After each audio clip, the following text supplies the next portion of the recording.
Sa madalas na nation, sa ibang balita, hiniling ni Vice President Sara Duterte sa Senate's Impeachment Court na ibasura ang articles of impeachment laban sa kanya na iginit niyang may fatal constitutional, procedural, and substantive defects.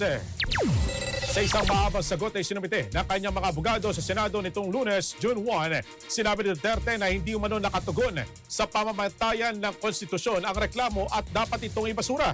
Isa sa pangunahing argumento ng kampo ng Vice Presidente ay ang umano'y paglampas sa otoridad ng House Committee on Justice natapos itong magsagawa ng tinawag na mini-trial sa pagdinig ng kaso. Ayon sa depensa, tanging ang Kamara lamang ang may kapangyarihang mag-umpisa ng impeachment proceedings habang ang Senado ang may tungkuling lumitis at magpasya sa kaso. Iginit din ang kampo ni Duterte na naapektuhan ang pagdinig ng pagiging patas ng proseso dahil sa mga payag umano ng ilang mababatas na may sapat ng boto para sa impeachment at malakas na ang ebidensya laban sa kanya bago pa man matapos ang pagdinig. Ayon sa kanilang sagot, nilabag din ang karapatan ng Vice Presidente sa due process dahil may mga bagong ebidensyang iniharap sa pagdinig na hindi umano kasama sa orinal na reklamo.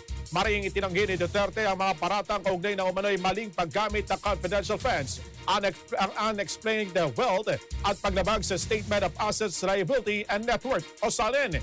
Gid na kanya kampo, wala pang pinal na desisyon mula sa anumang hukuman na napapatunayang ng graft corruption, plunder o anumang irregularidad sa paggamit ng pondo.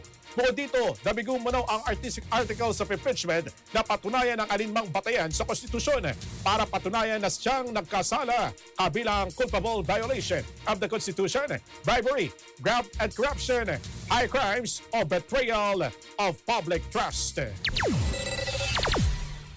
Star FM News Connect.